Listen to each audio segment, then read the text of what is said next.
10th schedule గురించి ఏం చెప్తారు? అసలు ఫిరాయింపు చట్టంలో రావాల్సినటువంటి మార్పు ఏంటి? అర్జెంటుగా రావాల్సిన మార్పు మెర్జర్ క్లాజ్ తీసిపడేయాలి, లేదా మెర్జర్ కు క్లియర్ గా సుప్రీంకోర్టు స్పష్టం చేయాలి. Original party merge Gandhi, legislature party merger గుర్తింపు ఉండదు. ఇది రాంగ్ ఇంటర్ప్రిటేషన్, డిస్టార్ట్ ఇంటర్ప్రిటేషన్. అంటే మరి చట్టం అదే చెప్తుంది కదా, కావచ్చు, కానీ చట్టాన్ని తప్పుగా అన్వయించుతున్నప్పుడు దానిపైన స్పష్టత కూడా కోర్టు ఇవ్వాలి కదా. సో అందువల్ల ఒకటి ఒరిజినల్ పార్టీ మెర్జ్ కాకుండా లెజిస్లేచర్ పార్టీ మెర్జర్ ఉండదు. లెజిస్లేచర్ పార్టీ మెర్జరు అనే దానికి అర్థం లేదు. 2/3 అనే క్లాజ్ లేదు, లేదా స్ప్లిట్ ను తొలగించినట్టు మెర్జర్ కూడా తొలగించాలి. రెండవది స్పీకర్ నిర్ణయానికి టైం షెడ్యూల్ ఇవ్వాలి. ఇంతమంది మీకు మేఘచంద్ర సింగ్ కేసులో చెప్పినట్లు 3 నెలలు లేదా రీజనబుల్ పీరియడ్ ఇవ్వాలి.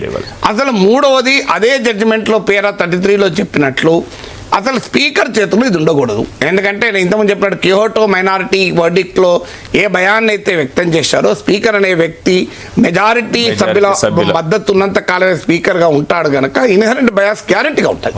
దాన్నే కాన్ఫ్లిక్ట్ ఆఫ్ ఇంట్రెస్ట్ అంటారు. ఇప్పుడు ఒక జడ్జు ఒక కంపెనీలో వాటాదారుడు అయినప్పుడు, లేదా ఆ కొడుకో బిడ్డో తనకు ఆ కంపెనీకి ఓనర్ అయినప్పుడు ఆ జడ్జిమెంట్ ఇవ్వడు.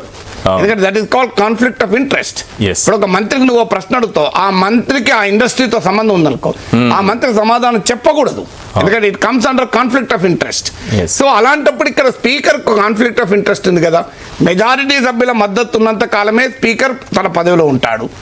అలాంటప్పుడు మెజారిటీ సభ్యులు అంటే అధికార పార్టీ, సహజంగానే అధికార పార్టీకి అనుకూలంగా స్పీకర్ ఉంటాడు కదా, కాన్ఫ్లిక్ట్ ఆఫ్ ఇంట్రెస్ట్. మరి స్పీకర్ కు అబ్సల్యూట్ పవర్స్ ఎలా ఇస్తారు, ఫైనాలిటీ ఎలా ఇస్తారు? అందుకే దీన్ని స్పీకర్ నుంచి పక్కకు పెట్టి ఒక ఇండిపెండెంట్ వ్యవస్థకి ఇవ్వాలి.